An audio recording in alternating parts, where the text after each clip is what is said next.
My great-granddad was a part of D-Day. He wrote about his time on D-Day. We arrived off the beach while the naval bombardment was still in progress, and from 0630 and 0700 engines were only run at slow speed, if not might have been the first to land in France.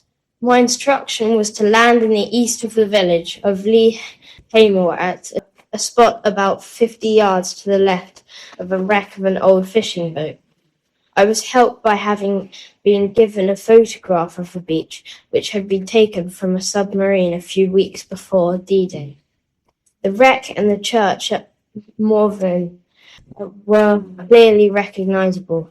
During the run-in there was no need for the Central tanks to open fire, as the targets were already being engaged by other gunships. When I landed the Sherman tank, we had hit an underwater obstacle, the tripod or the hedgehog type, but luckily without an explosive shell attached to it.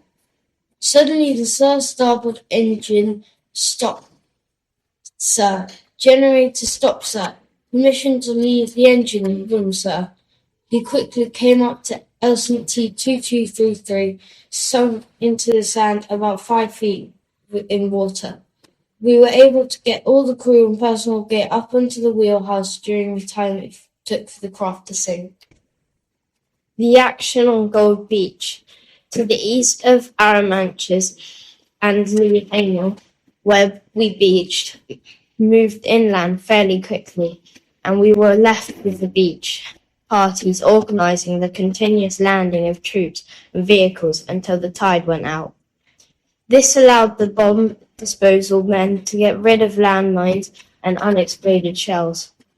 On 3 sharp blasts of a whistle, everyone dropped flat on the ground to miss any flying pieces of metal.